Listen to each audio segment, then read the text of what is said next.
Entonces vamos a analizar esta ecuación que nos permite poder analizar un sistema por medio de la dilatación lineal.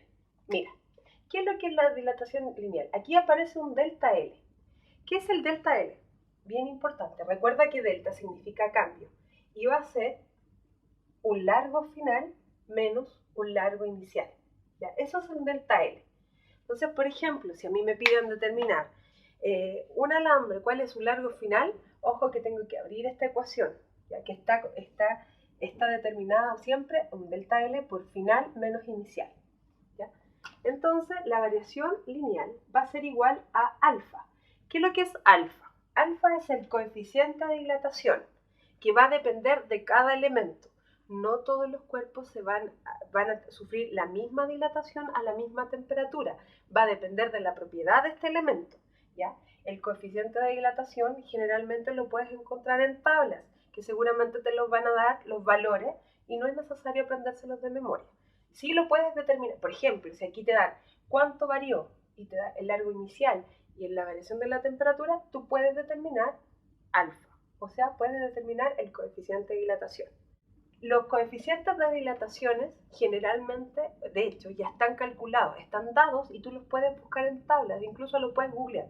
Coeficiente de dilatación del hierro y sale cuál es el valor. No es necesario que tú lo calcules, de hecho tendrías que calcularlo en un laboratorio.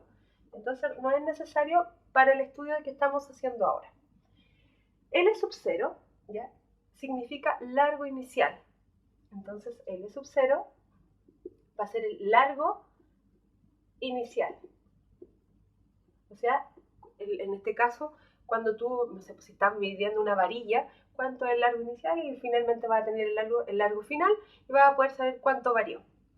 Y delta T es la variación de la temperatura. Recuerda que aquí vuelve a aparecer delta y delta temperatura siempre se va a referir a una temperatura final menos una temperatura inicial.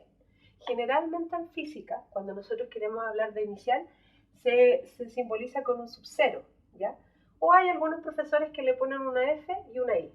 Ahí depende de quién te esté enseñando o cómo quieres aprender tú, pero significan lo mismo. Entonces, en conclusión, acá tenemos la ecuación que nos va a permitir a nosotros determinar la dilatación lineal, o sea, solamente en una dimensión.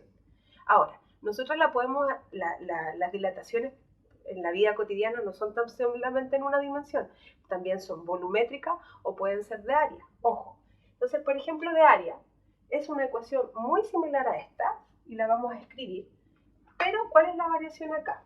El coeficiente de dilatación. Por ejemplo, yo quiero ver cuál fue la variación de área, entonces va a ser igual a beta por área inicial por delta T. Tiene la misma estructura, pero ¿qué cambia acá? Beta. ¿Y qué es beta? El coeficiente de dilatación, en este caso de área, que generalmente beta es igual a 2 veces alfa. ¿Se entiende? Ahora, por ejemplo, ¿qué pasa con el volumen? Exactamente lo mismo. La estructura de la ecuación es la misma. Entonces, yo quiero ver la variación del volumen. Va a ser igual a el coeficiente de dilatación volumétrica por el volumen inicial por delta T. ¿Pero qué significa coeficiente de dilatación volumétrica? 3 veces alfa. Es decir, 3 veces el coeficiente de dilatación lineal. ¿Ok? En muchos textos también puedes encontrar el coeficiente de dilatación alfa simbolizado con la letra K. Y es lo mismo, son sinónimos. ¿Ya?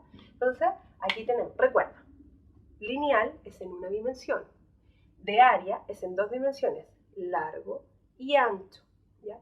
Y volumen es largo, ancho y alto. O sea, esto crece en todas direcciones.